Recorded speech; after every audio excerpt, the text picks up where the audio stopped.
बाबर आजम की किस्मत में लगता है ट्रॉफी नहीं लिखी हुई। बाबर आजम की टीम को देखिए, फिर शाहीन की टीम को देखिए, फिर हारिस रऊफ की टीम को देखें। ये है बिग बैश की 3 टीम के स्क्वाड में आपके सामने रख रहा हूं। बाबर आजम की टीम के अंदर भरे नाम कौन से हैं? स्टीव स्मिथ, जो कि उस टाइम पे टेस्ट सीरीज खेल रहे होंगे, फुली अवेलेबल नहीं होंगे, खेलेंगे भी तो 2 या 3 मैचेस खेलेंगे या प्लेऑफ के मैचेस खेलेंगे। इसके बाद सैम करन, ये अच्छा प्लेयर है, इसमें कोई शक नहीं है। साथ ही साथ शॉन एबर्ट, ऑस्ट्रेलिया का बॉलर। बेन डिवारियस, हमने देखा इस्लामाबाद यूनाइटेड से, एक नॉर्मल प्लेयर है। इसी के साथ साथ मोजेस हेनरी, इनका जो कप्तान था। इसके बाद Todd Murphy, Mitch Perry, Josh Philippe, Jordan Silk, Jack Edwards, George Davis, Jafar Chauhan, इनको क्या आप जानते हो?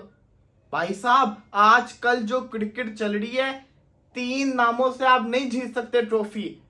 11 में से 9 या 10 खिलाड़ियों को परफॉर्म करना होता है। बाबर के साथ जो ओपनिंग करेगा वो होगा जॉश फिलिप। ये जिसको कहते हैं ना ओपनर है इस सिडनी सिक्सर का, जो जेम्स विंस के साथ ओपनिंग करता था, और विंस सिडनी सिक्सर से खेलते हुए उसने सेंचुरी भी मारी और बड़ा तेज स्टार्ट दिया करता था। तो बाबर आजम के ऊपर बड़ा प्रेशर आने वाला है, क्योंकि जेम्स विंस की जो जगह है ना, उसको फिलअप करना आसान नहीं होगा, लेकिन बाबर आजम एक अलग पहचान बना सकता है। बट बाबर आजम की टीम को देखा जाए, इससे बेटर टीम तो पेशावर जल्मी की थी। तो अब पता नहीं बाबर ट्रॉफी जीतेगा इस टीम से कि नहीं जीतेगा। दूसरी तरफ शाहीन की टीम देखें, शाहीन के पास है उस्मान ख्वाजा, मैक्स ब्रियांड, हमने देखा पीएसएल के अंदर, ज़ेवर बार्टलेट। ये जो प्लेयर है ना, ये बड़ा खतरनाक है। इसको अगर आपने देखा हो वो मेजर क्रिकेट लीग के अंदर, ये ऑलराउंडर है, बॉलर अच्छा है, साथ बैटिंग भी करता है, बड़ी शानदार बैटिंग करता होता है। स्पेंसर जॉनसन, फास्ट बॉलर, बहुत खतरनाक है, पाकिस्तान को पड़ गया था।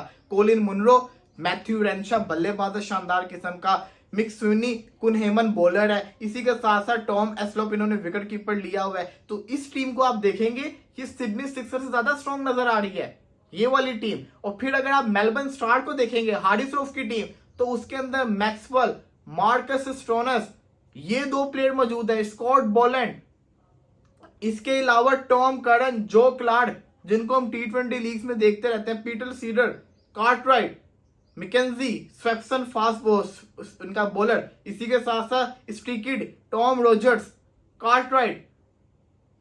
कुछ प्लेयर्स हैं अननोन, लेकिन कुछ ऐसे नाम है जो पूरे सीजन खेलेंगे, जैसे मैक्सवेल स्टोनस हो गया, ये पूरा सीजन खेलेंगे। तो ये टीम देखी जाए तो फिर बाबर की टीम मुझे हल्की लग रही है, और बाबर की टीम, बाबर कैसे अकेला सब कुछ करेगा, ये समझ से बाहर है इस टाइम के ऊपर। दूसरी तरफ बिग बैश को एक स्कीम पता चल गई है कि बिग बैश को कैसे अपनी रीच बढ़ानी है।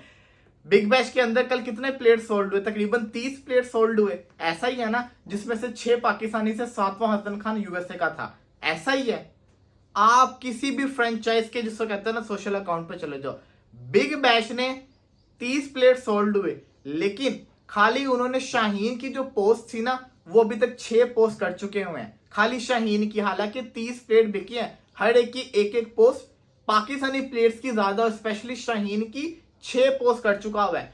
ब्रिस्बेन हीट, जिसमें शाहीन गया है, उसने अभी तक शाहीन से रिलेटेड 9 पोस्ट की हैं। हालांकि उन्होंने 6 प्लेयर्स को पिक किया, 3 मेंस के, 3 वुमेन्स के, उन सबका एक पोस्ट है। शाहीन शाह अफरीदी की 9 पोस्ट की हैं ब्रिस्बेन हीट ने।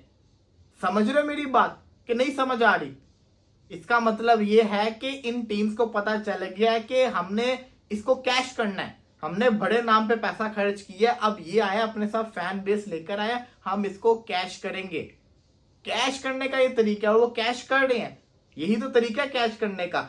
अब मैं आपको बताता हूं कि इसी के साथ साथ हारिस रऊफ का भी आप देख लें तो उसकी भी बड़ी पोस्ट में बाबर आजम से सिलसिला शुरू हुआ था, सिडनी सिक्सर ने किया था, हर फ्रेंचाइज ने वाला काम किया। एक सवाल जो हर कोई कहता है, यार ये पाकिस्तानी प्लेयर में बाबर आजम, शाहीन, रिजवान कैसे सोल्ड हो गए, किस तरह से सोल्ड हो गए बिग बैश के अंदर, जबकि साइम अयूब, मोहम्मद हारिस, सलमान अली आगा, ये सोल्ड नहीं हुए। हालांकि ये तो तेज खेलते होते हैं, तो इनको क्यों नहीं लिया? बाबर, शाहीन और रिजवान को क्यों लिया? इसकी सबसे बड़ा मैं आपको आंसर बता रहा हूं, फैन बेस।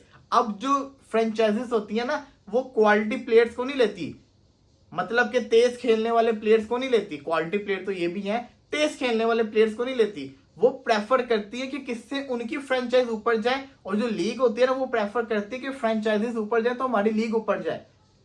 बाबर, शाहीन और रिजवान के आने से बिग बैश की जो व्यूवरशिप ये थी, अब वो ये आ गई, एकदम से ह्यूज जंप आया।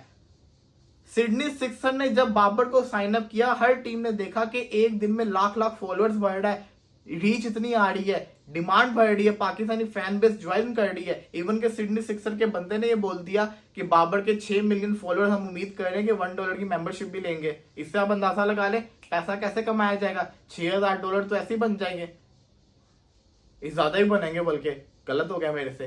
तो फिर आप ये देखिए किस तरीके से ब्रिस्बेन हीट ने 6 प्लेयर्स को साइन किया, लेकिन एक शाहीन शाह अफरीदी के वो 9 पोस्ट सोशल मीडिया पे कर रहा है।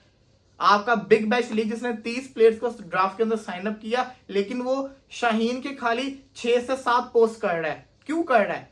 पाकिस्तानी प्लेयर्स को क्यों सामने शो करवाया जा रहा है? ताकि इनकी लीग जो है ना, लीग के ऊपर ऑस्ट्रेलियन तो फैन बेस थी, पाकिस्तान की भी फैन बेस आए, और जितनी पाकिस्तान की फैन बेस है ना सोशल मीडिया पे एक्टिव, उनको अंदाजा हो गया है। तो ये सबसे बड़ी वजह है पाकिस्तानी प्लेयर्स को लेने की। ये अच्छे प्लेयर्स भी हैं और इनके साथ ह्यूज फैन बेस है और लीग क्रिकेट की डिमांड है, व्यूवरशिप ज्यादा हो। तेज खेलने वाले प्लेयर्स उनके पास बहुत पड़े हैं, लेकिन उनको बड़े नाम चाहिए थे जो ब्रांड उनका हर मैच की व्यूवरशिप को बढ़ाए और हर मैच पे उनको अच्छा स्पॉन्सर मिले इनके नाम के ऊपर। बाबर आजम से बड़ा नाम कौन हो सकता है फिर?